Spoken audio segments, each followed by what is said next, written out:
जय श्री कृष्णा। दोस्तों, स्वागत है आपका हमारे YouTube चैनल पे। आज एक बार फिर से आपके लिए लेके आए हैं एक नया वीडियो, नई कहानी, नई उम्मीद के साथ। यकीन मानिए, ये 5 मिनट की काल्पनिक कथा आपको जिंदगी जीने का तरीका बताएगी। आगे हमें क्या करना है ये भी आपको ये कहानी सिखाएगी। बस ये कहानी आपको अंत तक सुननी भी पड़ेगी। तो चलिए आज की कहानी शुरू करते हैं। एक गरुड़ पक्षी था। उस गरुड़ पक्षी का एक अंडा मुर्गी के घोंसले में आके गिर गया। अभी अंडे तो करीब करीब एक जैसे ही दिख रहे थे। थोड़ी दिनों बाद उस अंडों में से मुर्गी के बच्चे बाहर आए। वैसे ही इस गरुड़ का पिल्ला भी बाहर आया। मुर्गी को लगा ये मेरा ही बच्चा है, और उस गरुड़ के पिल्ले को भी लगा ये मेरी ही माँ है, और वो सब साथ में ही रहने लगे। एक दिन क्या हुआ, खेलते खेलते गरुड़ के पिल्ले का ध्यान ऊपर आसमान की तरफ गया। तो ऊपर गरुड़ पंख फैला के ऊंचाई पे उड़ रहा था। उसे बहुत ही आश्चर्य हुआ। उसे लगा, अरे वाह, कितना सुंदर पक्षी है, कितनी ऊपर उड़ रहा है, और इसके पंख तो देखो अच्छे से फैलाए हुए हैं, और कितना मतलब ये जो गरुड़ का पक्षी दिख रहा था वो मतलब उसके दिल को छू गया। और उसने सोचा कि काश मैं भी ऐसा उड़ सकता। और ऐसे ही वो अपनी माँ के पास दौड़ते हुए गया और बोला, माँ, ये पक्षी कौन सा है, कितनी ऊंचाई पर उड़ रहा है।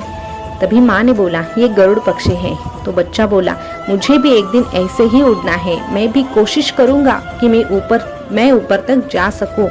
लेकिन तभी मुर्गी ने कहा, अरे नहीं नहीं, हम में इतनी काबिलियत तो है ही नहीं। अरे वो गरुड़ है, गरुड़ गरुड़ यानी के पक्षियों का राजा, और हम तो बस मुर्गी है, और हम ज्यादा ऊंचाई तक उड़ ही नहीं सकते। भगवान ने हम में इतनी क्षमता दी ही नहीं है, और तुम भी अपने दिल से एक ख्याल निकाल दो।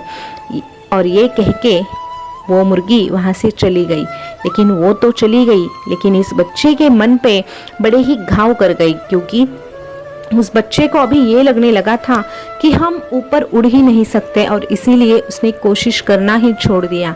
और आखिर में वो बस मुर्गी जितना ही उड़ता रहा, आगे की वो उसने सोचा ही नहीं। आगे उड़ने की या आगे जाने की उसने कोशिश भी नहीं की, क्योंकि उसकी कोशिश उसकी माँ ने वहीं पे मिटा दी थी। तो दोस्तों, भले ही ये काल्पनिक कथा है, लेकिन हमारे जीवन में असलियत में ऐसा ही होता है। बहुत घरों में देखा जाता है कि जब बच्चे कुछ नया करना चाहते हैं तो उनको रोका जाता है, या फिर कुछ महिलाएं होती है कुछ नया करना चाहती हैं तो घर के जो आदमी होते हैं वो बोलते हैं, अरे नहीं नहीं, तुम्हारा थोड़ी ना ये काम है, तुमसे ना हो पाएगा, और उसकी जो आशाएं हैं वो उसे मिटा देते हैं। ये बात हर एक पे लागू होती है। कुछ माँ बाप अपने बच्चों के साथ भी अनजाने में यही करते हैं। अगर कोई बच्चा कुछ अलग करना चाहता है, माना कि उस परिवार में सब लोग नौकरी करते हैं, लेकिन ये बच्चा है जो व्यापार करना चाहता है, तो घर वाले क्या बोलते हैं, अरे बेटा, हमारे खानदान में किसी ने आज तक व्यापार ही नहीं किया, तो व्यापार करना तुम क्या जानो, बस नौकरी करो और अपना घर चलाओ। लेकिन वो ये नहीं सोचते कि अरे, अपना बच्चा अगर कुछ कह रहा है तो उसमें वो क्षमता हो सकती है, और अगर हम इसे प्रोत्साहन दें तो शायद वो आगे भी बढ़ सकता है। माना कि वो शुरुआत में 1 बार गिरेगा, 2 बार गिरेगा, लेकिन तीसरे बार तो संभलेगा, और इस तरह उसकी प्रगति भी होगी। लेकिन ये कोई सोचना ही नहीं चाहता। हमारे समाज में यही होता है। पति पत्नी की भी बात ले लो, पति पत्नी को या पत्नी पति को हर बात में दूसरों से कम समझते हैं, और यही हमारा परिवार आगे न बढ़ने का मुख्य कारण होता है, जो हर कोई भूल जाते हैं। दोस्तों, अगर हमें आगे बढ़ना है तो हमारा साथ हमें ही देना होगा।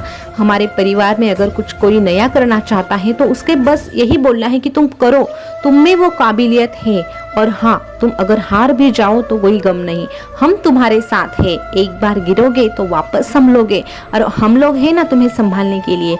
अगर ऐसे शब्द अगर किसी परिवार में उस बच्चे के लिए होते हैं तो यकीन मानिए वो बच्चा आगे ही बढ़ता है, और ना वो अकेला बढ़ता है, वो पूरे परिवार को लेके आगे बढ़ता है।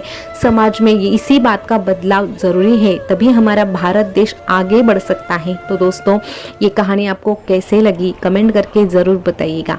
बस कोई भी काम करो मन से करो, बस हमें उस काम को दिल से करना है और साथ में भगवान कृष्ण का नाम भी लेना है। अगर हम कोशिश मन से करते हैं और साथ में भगवान कृष्ण को रखते हैं हमारे पास, तो भगवान कृष्ण साक्षात हमारी मदद करता है। इसीलिए कहते हैं लोग कि भगवान कृष्ण से अच्छा साथी नहीं है, तो इस भगवान कृष्ण को साथी बनाओ और अपना जो लक्ष्य है उस पर ध्यान देने की कोशिश करो। हर भारत का जो भी नागरिक है वो आगे ही बढ़ेगा। तो दोस्तों, ये कहानी आपको कैसे लगी, आपको इस कहानी से क्या सीख मिली, कमेंट करके ज़रूर बताइएगा। और ऐसी ही कहानियाँ अगर आप सुनना चाहते हैं तो हमारे मेरे साथी चैनल को सब्सक्राइब भी कीजिएगा, क्योंकि आप अगर हमारे वीडियो को लाइक करते हैं तो हमें भी एक नई तरह की प्रेरणा मिलती है और हम सोचते हैं कि आपके लिए और कुछ नया ला जा सकता है। तो दोस्तों, फिर मिलेंगे नई कहानी के साथ। तब तक के लिए बोलते रहिए जय श्री कृष्णा, जय श्री कृष्णा। शुक्रिया।